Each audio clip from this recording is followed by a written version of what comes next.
Muy buenas tardes, familia de Sugar Creek. Muchísimas gracias por conectarse en este día.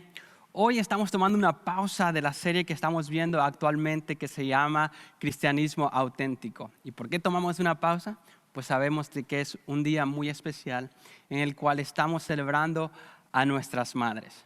Y hablando de eso, quiero aprovechar para felicitar a mi mamá, quien invirtió mucho tiempo en mi vida y en la vida de 9 hijos. Pero también quiero saludar a mi suegra, quien le dio la vida a la mujer más importante, que es mi esposa.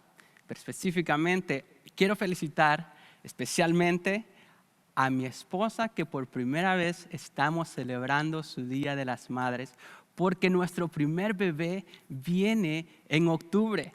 Así de que, familia de Sugar Creek, vamos a darle la bienvenida a nuestro primer bebé y a un nuevo miembro de la familia de Sugar Creek. Así de que definitivamente es un día muy especial. Y están hablando de eso, quiero traer un mensaje alusivo a las mamás.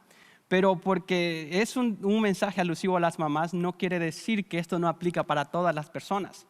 Este mensaje aplica para todas las personas, mamás, papás, hijos, hermanos, porque este mensaje va a bendecir nuestras vidas, porque vamos a estudiar un personaje que típicamente siempre lo escuchamos de diferentes maneras, pero va a aplicar en cada una de nuestras vidas. Conecta con nosotros, porque cuando escuches esto te darás cuenta a qué me refiero. Hoy quiero hablar de esta idea de que nuestras madres son el lazo que nos unen. Nuestras madres son el lazo que nos une. Y hoy en día, a través de la crisis que hemos estado pasando, nos hemos dado cuenta cómo nuestras vidas han cambiado de diferentes maneras. Hoy en día, por ejemplo, no tenemos la libertad de hacer muchas cosas que hacíamos como siempre estábamos acostumbrados. También nuestras finanzas, la economía en general han sido afectadas. La crisis actual ha afectado nuestras vidas negativamente. Y me gustaría escuchar, no sé si quieres poner ahí en los comentarios o en el chat, de las diferentes maneras que han cambiado tu vida. Así que ponle ahí para que poder estar en la misma página todos, porque sabemos de que todos hemos sido influenciados de esta manera. Pero aparte de que las crisis o la pandemia, así como el coronavirus, cambian nuestras vidas, hay algo bueno que podemos sacar de las diferentes cosas y diferentes crisis que experimentamos. Por ejemplo, hay muchas cosas que ahora podemos hacer mejor y podemos valorar mejor, porque una realidad es esta, que tenemos que reconocer que una crisis nos da la oportunidad de valorar mejor lo que usualmente ignoramos. Una crisis nos da la oportunidad de valorar mejor lo que usualmente ignoramos. Recuerdo hace un año atrás que tuve el privilegio de conocer a una gran persona. Su nombre es Dr. Henry Muñoz. Y yo sé que la familia de Sugar Creek tal vez se recuerda, tuvimos el privilegio de tenerlo aquí como invitado especial y se dirigió y predicó en la congregación. Pero cuando yo conocí a Henry, que estaba en Colombia, él es venezolano originalmente con su esposa. Él es médico y su esposa también es médico. Ellos vivían muy bien en su país antes de que una crisis llegara a su país. Ellos fueron obligados a salir con su familia de su pueblo. Ahora bien, ellos vivían muy cómodos, tenían todas las comodidades que dos profesionales pueden tener en su país. Y me recuerdo cuando él comentaba con sus lágrimas en los ojos, contándome su experiencia en la cual la crisis le había afectado de tal manera. Y me decía, cuando vayas al súper y puedes comprar jabón, dale gracias a Dios porque puedes comprarle jabón, porque tienes la posibilidad, pero también porque está disponible. Cuando te estés lavando la boca, dale gracias a Dios porque tienes la pasta dental o el cepillo dental. Wow, y esas palabras clavaban mi corazón porque en realidad, viviendo aquí en Estados Unidos, esas son cosas que muchas veces pasamos a la ligera o damos por sentado que siempre las vamos a tener. ¿Y qué es lo que sucedía?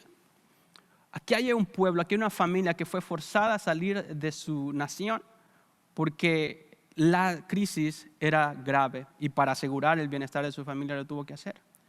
Pero fuera de aquella crisis y el escuchar aquel momento, me ayudó a mí hasta el día de hoy estar agradecido por las diferentes cosas, hasta por las cosas más mínimas que podemos utilizar, como el jabón, la pasta dental. Hoy en día, en medio de la crisis del coronavirus, por ejemplo, algo que se sobrevaloró fue el papel higiénico, hasta se agotaron en las tiendas.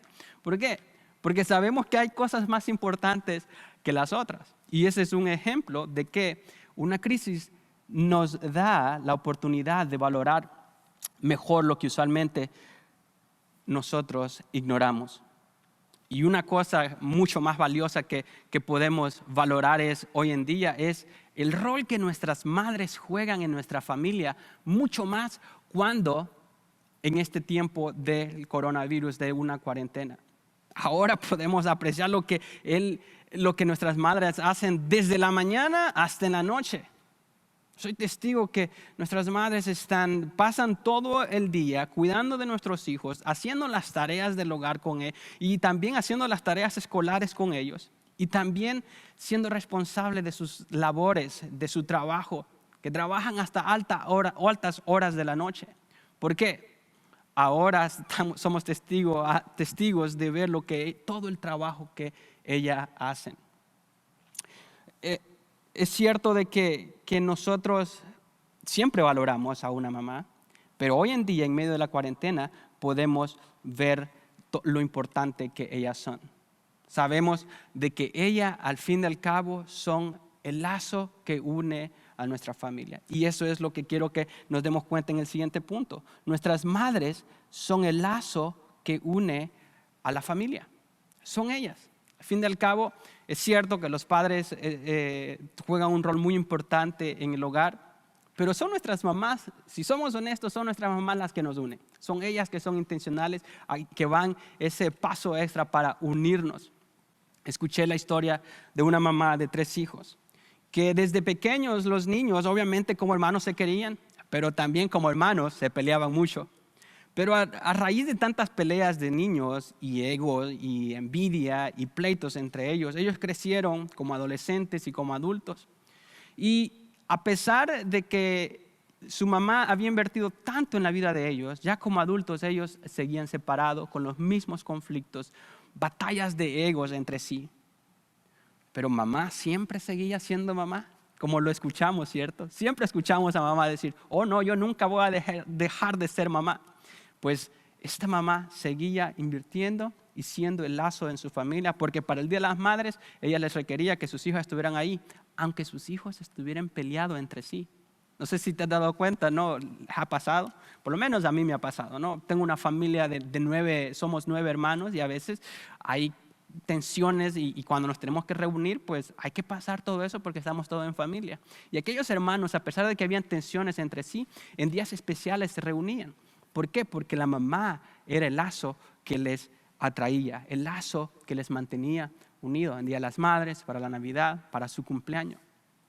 Hasta que una vez se reunieron, pero ya no para una Navidad, no para un cumpleaños o para un Día de la Madre, sino que fue para el funeral de su mamá. Aquella mamá que todo el tiempo había tratado de unirlos, por última vez los estaba uniendo en un día muy importante, que era su funeral. Y aquellos 3 hermanos estaban en el punto de tomar una decisión. Ahora mamá ya no está. Ahora ya mamá ya no nos va a llamar para que nos reunamos. ¿Qué va a suceder?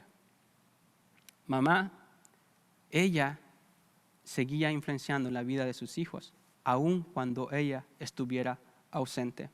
Porque ellos decidieron que a pesar de que mamá no estuviera físicamente, ellos iban a honrarla en unirse como hermanos en los días especiales.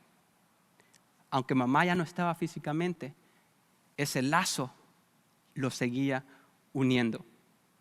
Y quizás tú has sido esa mamá que has unido a tus hijos y te preguntas qué es lo que va a suceder con ellos cuando tú ya no estés. Pero déjame decirte que tu influencia va a pasar y va a trascender aún el día de tu partida.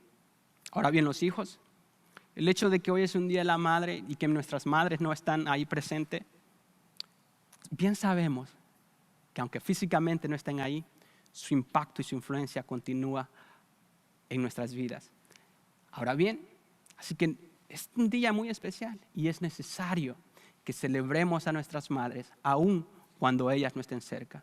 Y dale gracias a Dios por el impacto que ella tuvo en tu vida. Y celébrala, aun aunque ella no esté presente, por todos los buenos ejemplos que ella te dio. Yo sé también que hay mamás que en este momento cuando escuchan esto dicen, ay Iván, si tú supieras el tipo de mamá que yo sé, si yo no sé ni cómo es que estoy criando a estos hijos, yo no sé ni siquiera cómo es que sobrevivo, porque es un martirio siempre. Hubo otras veces también las mamás se sienten inseguras, porque hay algo en su pasado que les ataca, que les tiene suprimidas y que no quieren, no pueden disfrutar el gran privilegio que es ser la maternidad. Sí, porque dicen, si mis hijos se dieran cuenta de las cosas que yo hice antes, yo no podría verle a sus ojos. Y hay una vergüenza dentro de sí que no les deja. Y una sensación de incomodidad y sentirse que son anticuadas para hacer ese privilegio de mamá. Quiero decirte el siguiente punto, y que lo escuches y que lo tomes en tu corazón. No importa las decisiones que tú hayas hecho en tu pasado, no importa aunque tú te sientas incompetente para ser una mamá. Lo que Dios quiere que sepas es que tu pasado no te excluye de los planes de Dios. Tu pasado no te excluye de los planes de Dios. Ahora bien, este principio va para todas las personas. Este principio no solo es para las mamás, porque todos tenemos un pasado, y un pasado vergonzoso muchas veces. Hay cosas de las cuales yo mismo me avergüenzo, el de haber hecho decisiones que yo tomé completamente alejados de Dios. Pero Dios no me excluyó a pesar de ese pasado o esas malas decisiones. ¿Y saben qué? La historia que vamos a ver hoy en día habla específicamente de eso, en el cual Dios utilizó a una mujer que muchas veces cuando escuchamos este nombre, las mujeres piensan en este nombre o en este personaje como la otra, como un símbolo de adulterio. Los hombres, por el otro lado, cuando escuchan este nombre, piensan como que es la tentación y dicen, no, Dios me libre de ese tipo de mujer porque yo no sé si voy a poder soportar ese tipo de cosas. Y el nombre o el personaje a que me refiero es Betsabé. Betsabé dirías en este momento, ¿por qué vas a hablar de Betsabé? Si Betsabé solo se conoce como porque es un adulterio. Me gustaría escuchar en sus comentarios, en el chat ahí, ¿qué viene a tu mente cuando escuchas de Betsabé? ¿Es adulterio? ¿Es tentación? ¿Es injusticia? ¿Es pecado? ¿Mentira? Si tú estudias la historia de Betsabé, parece que es una telenovela, porque sí es, de hecho, muy fuerte. Pero yo me quiero enfocar en el segundo capítulo de la historia de Betsabé. Porque para recapitular o para recordar un poco qué es lo que sucedió, Betsabé fue con la mujer que David cometió adulterio. Cuando David estaba en el tiempo de su éxito, en la cúspide de su reinado, cuando él ni siquiera necesitaba ir a pelear, él ya estaba solo en su palacio disfrutando de su reino, vio a esta hermosa mujer bañándose a la distancia y mandó a llamarla para tener relaciones sexuales con ella. Pero ¿qué es lo que sucedió? Ella era una mujer casada y era casada con uno de los generales del rey David. ¿Y qué es lo que sucedió? A David no le importó. A raíz de aquel hecho de adulterio, hay un embarazo. Como el Señor no puede ser burlado, como dice su palabra, y Él disciplina a los que ama, Él exhortó al rey David y también le quitó su hijo que nació a raíz de aquella decisión, disciplinándolo a él y disciplinándolo a Betsabé. Dios utilizó este evento para reformar y transformar sus corazones. Y la historia termina ahí, con una mentira, con un asesinato, con un adulterio y con la pérdida de un bebé inocente. Pero el Señor utilizó ese pasado vergonzoso para transformar específicamente la vida de Betsabé. Y es el punto que quiero que nosotros aprendamos en este momento. Porque todos tenemos un pasado. No importa si eres hombre o mujer, si eres hijo, si eres hermano, si eres un empleado o un empleador, todos tenemos un pasado vergonzoso. Y la realidad es que Dios no excluye nuestras vidas para cumplir su propósito. Y quiero que veamos el siguiente punto y cómo se desenvuelve la historia y cómo es que Betsabé viene a ser una madre ejemplar. De hecho, viene a ser una muy buena madre. Y ese es el punto que quiero que nosotros nos demos cuenta. Una buena madre es sensible a la voluntad de Dios, aún en las crisis. Y yo sé que actualmente estamos batallando, estamos sufriendo en medio de la cuarentena, en medio de diferentes cosas, qué es lo que va a suceder en nuestro hogar, qué es lo que va a suceder ahorita que no tenemos trabajo, ahorita que nuestra economía y nuestras finanzas están siendo atacadas y bombardeadas, que no sabemos si la siguiente semana vamos a trabajar. Una buena madre es sensible a la voluntad de Dios y va a poder percibir qué es lo que Dios desea. Notemos qué es lo que sucede en el evento este de Betsabé. En el primer libro de Reyes, capítulo 1, versículo 15 al 18, vemos cómo Betsabé interviene en la vida de su hijo, pero en la vida familiar y también en medio de un caos político. Betsabé utiliza a una mujer con un pasado vergonzoso para llevar a cabo su voluntad y también para asegurarse que su hijo cumpliera el propósito de Dios. ¿Qué es lo que había sucedido? David se había hecho ya un anciano, Salomón había crecido y era tiempo para que él lo suplantara como rey. Y esa era la voluntad de Dios, porque a través de ese linaje, del linaje de David, vendría el Mesías, el Salvador del mundo, Jesucristo. Pero ¿qué es lo que había sucedido? David ya era un anciano, ya se había despegado de la realidad que estaba sucediendo a su alrededor. Entonces hubo otro hijo de David que se llamaba Adonías y él usurpó el reino. ¿Y qué es lo que eso implicaba?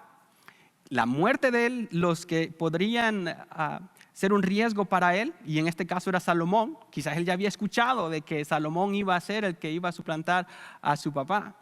Pues eso implicaba que si quería usurpar el reino tendría que matar a Salomón y a toda su familia, incluyendo a Betsabé y a toda su descendencia. Eso iba a tergiversar la voluntad de Dios. Eso iba tal vez a dañar. Dios siempre cumplía su voluntad, pero no es lo que Dios deseaba en ese momento. Es entonces cuando vemos el rol de Betsabé. En el primer versículo, en el versículo 15 dice: entonces Betsabé entró a la habitación del rey. David era ya muy viejo y Abisag lo cuidaba y se inclinó ante él. Noten la actitud de Betsabé. Betsabé no llegó reclamando, no llegó haciendo más, echándole más leña al fuego, no llegó haciendo otro caos más grande. Llegó con humildad y se inclinó delante del rey. Y dice el siguiente versículo: ¿en qué te puedo ayudar?, le preguntó el rey. Ella contestó: mi señor, usted hizo un juramento delante del Señor, su Dios. Noten, ella no llegó diciendo, me prometiste esto y esto y esto y esto, recordándole, ¿no? Como típicamente necesitamos los hombres recordatorios. Noten la actitud de Betsabé. Ella llegó recordándole la promesa que él había hecho delante de Dios. No era una promesa que le había hecho a ella, sino que era una promesa que el Señor había hecho, que David había hecho con el Señor, porque sabía cuál era el propósito que tenía con Salomón y que de su linaje vendría el Salvador del mundo. Y le dice, ¿qué es lo que le había prometido? Te aseguro que tu hijo Salomón será el próximo rey y se sentará en mi trono. Sin embargo, Adonías se proclamó rey y mi señor, el rey, ni siquiera se ha enterado. Eso es lo que estaba sucediendo. David estaba alejado de la realidad y alguien estaba suplantándolo, alguien que estaba usurpando su rey. Y eso implicaría la muerte de Salomón y implicaría un caos. La historia dice de que toda la gente estaba expectante, estaba queriendo saber qué es lo que iba a suceder, porque necesitaban estabilidad política, pero también necesitaban estabilidad familiar. El rey era muy importante. Y fue Betsabé que se aseguró de poder ser sensible a la voluntad de Dios en medio de todo eso. Tu mamá puede ser sensible a la voluntad de Dios. Tú eres quien puedes discernir mejor qué es el propósito de Dios para cada uno de tus hijos. Pero también esto no excluye a nadie más. Nosotros estamos llamados a ser sensibles a la voluntad de Dios. Hay una historia de una mujer ejemplar que también fue sensible a la voluntad de Dios. Quizás ya has escuchado los nombres de John Wesley y Charles Wesley, que ellos fueron los fundadores de la denominación metodista. Fue un movimiento que al inicio de esta nación trajo el cristianismo cuando en el siglo XVII, siglo XVIII se crea esta nación, John Wesley y Charles Wesley. Pero los que conocen la tradición metodista se darán cuenta, ¿y quiénes son los metodistas? Es otra denominación que cree en las mismas bases universales, las mismas creencias universales que nosotros creemos como cristianos. Entonces ellos trajeron el cristianismo. Y los que conocen la tradición metodista le dan crédito a John y a Charles Wesley, que son los que predicaron y trajeron el evangelio a diferentes ciudades y también en Inglaterra. Pero si ellos fueron los fundadores, todo metodista reconoce que fue su mamá la que influenció en la vida de John y Charles Wesley. A ella se les reconoce, de hecho, como la madre del movimiento metodista. ¿Y quién era esta mujer? Susanna Wesley. Susanna Wesley era quien se encargó de discernir y ser sensible a la voluntad de Dios para cada uno de sus hijos, incluyendo a John y a Charles. Ahora bien, tú me dirás, bueno, pues sí, tener 2 hijos por eso es que es fácil. A esta mujer le enseñaba a los hijos a leer la Biblia en griego y en hebreo, porque esos son los lenguajes originales desde que eran pequeños. Decía de que a un niño se le tiene que enseñar a orar desde que ellos empiezan a decir las primeras palabras. Eso es una mamá asombrosa, porque dirías, no, pues solo tiene 2 hijos, eso es fácil. Y en aquel entonces las mujeres no trabajaban. Pues esta mujer lo que hacía era de que cuando su esposo Samuel Wesley era un pastor también, iba a predicar a las diferentes naciones, a diferentes ciudades, ella se quedaba en casa cuidando de sus hijos, pero también cuidando de la obra del Señor en su ciudad.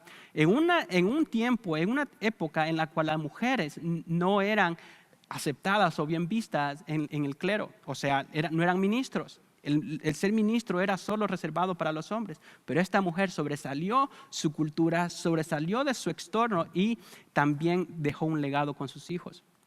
Ella no tenía 2 hijos, de hecho. No tenía 10 hijos. 10 hijos es más difícil criarlos de esa manera.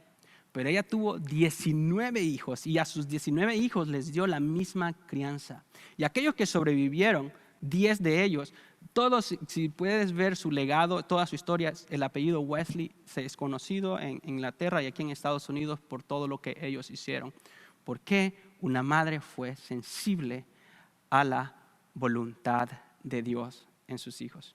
Yo sé que es tal vez injusto no compararse, y el punto no es compararse a ver quién es una buena mamá o quién es una peor mamá. El punto que quiero hacer es de que una buena madre es sensible a la voluntad de Dios. Y muchas veces las madres se sienten inseguras por lo que están haciendo, porque están comparando con otros hijos. Lo que yo quiero animarte es que seas sensible a la voluntad de Dios, ya sea que estés en medio de una crisis o ya sea que estás en medio de cualquier otra circunstancia. Dios te llama a que seas sensible. ¿Qué te está guiando el Señor a hacer en estos tiempos, en medio de la dificultad? Ya seas mamá o no seas mamá. Todos estamos, como dije al principio, todos estamos llamados a ser sensibles a la voluntad de Dios. ¿Estás viendo más allá de tu circunstancia? ¿Estás viendo lo que Dios desea para tu vida y para tu familia? Estamos viendo y siendo sensibles al propósito que Dios tiene para tus hijos, para ti, pero también el propósito de Dios hacia los demás. Dios tiene un propósito todavía. Y el hecho que hay un pasado vergonzoso no te excluye de eso, porque como estamos viendo, Betsabé fue utilizada, aún a pesar de un pasado vergonzoso.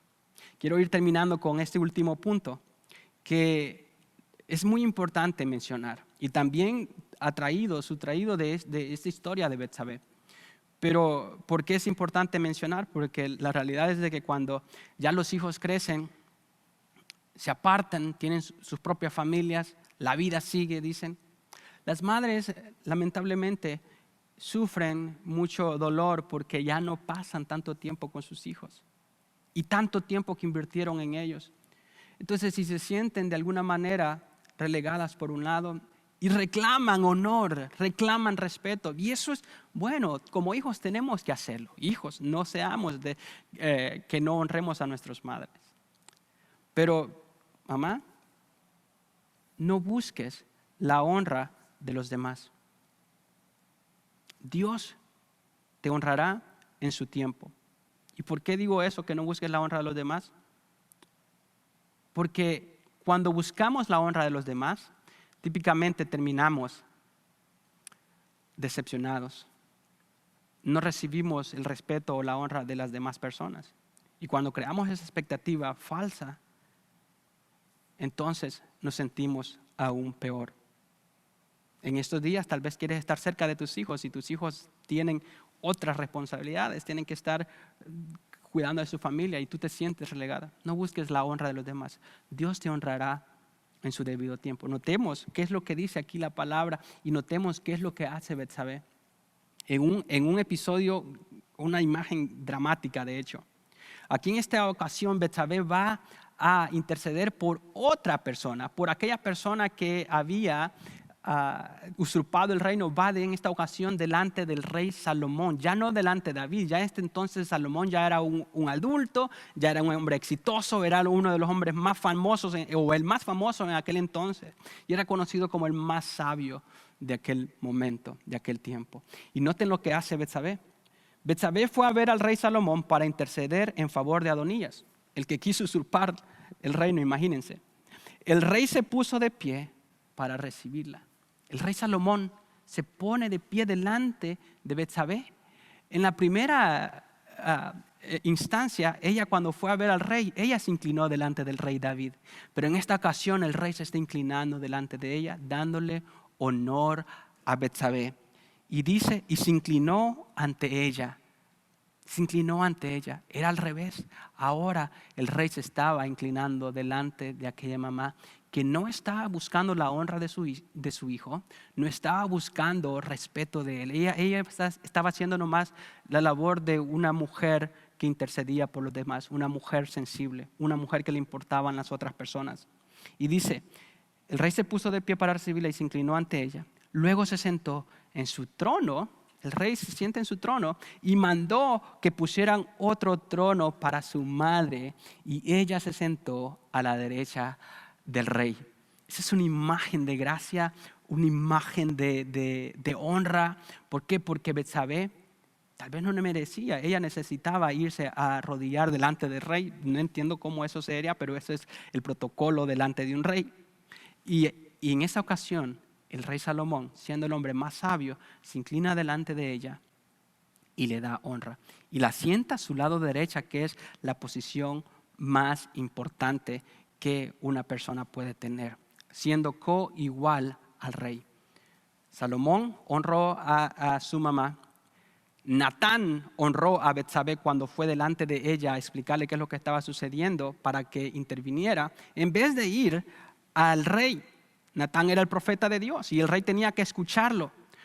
Pero Natán no fue al rey directamente, sino que fue a donde Betsabé, porque sabía que era una mujer sensible, era una mujer de Dios. También Adonías fue a honrar a Betsabé cuando pidió que intercediera por ella. Aquí vemos a estos hombres honrando a Betsabé, a pesar de que ella no buscó la honra. Así de que, mamá, no busquemos la honra de los demás. Dios te va a honrar en su debido tiempo. Y eso va para todas las personas también. Cuando buscamos la honra de los demás, terminamos decepcionados, pero Dios nos honra en su debido tiempo. ¿Qué es lo que entonces debemos de hacer cada tiempo? Solo para recapitular. En primer lugar, ser sensible a la voluntad de Dios, sea quien sea.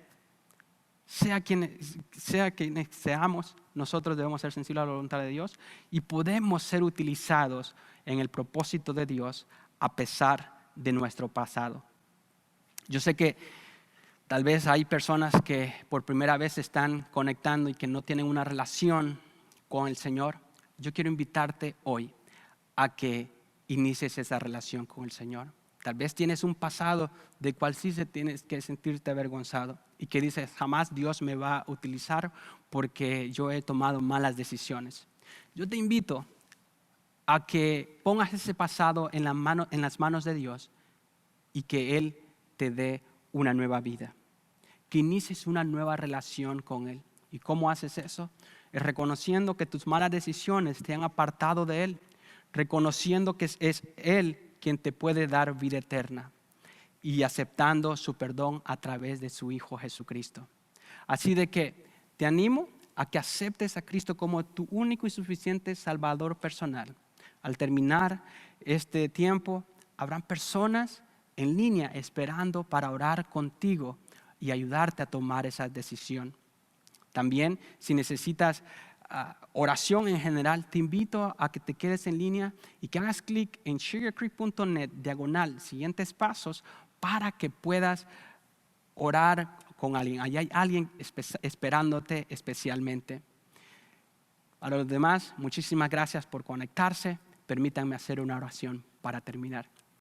Señor, gracias por tu amor y por tu bondad. Gracias porque por tu palabra nosotros sabemos de que podemos ser utilizados a pesar de que tengamos un pasado vergonzoso. Gracias porque nos animas a ser sensibles a tu voluntad, Señor. Gracias por todas las madres que han escuchado este mensaje o que estarán escuchando este mensaje, Padre Celestial. Ayúdalas, dales aliento, dales fuerza, dales consuelo en medio de todo lo que estén pasando. Y si hay un conflicto en familia, Señor, obra de manera especial en este día. Todas estas cosas te las pedimos en el nombre de Jesús. Amén.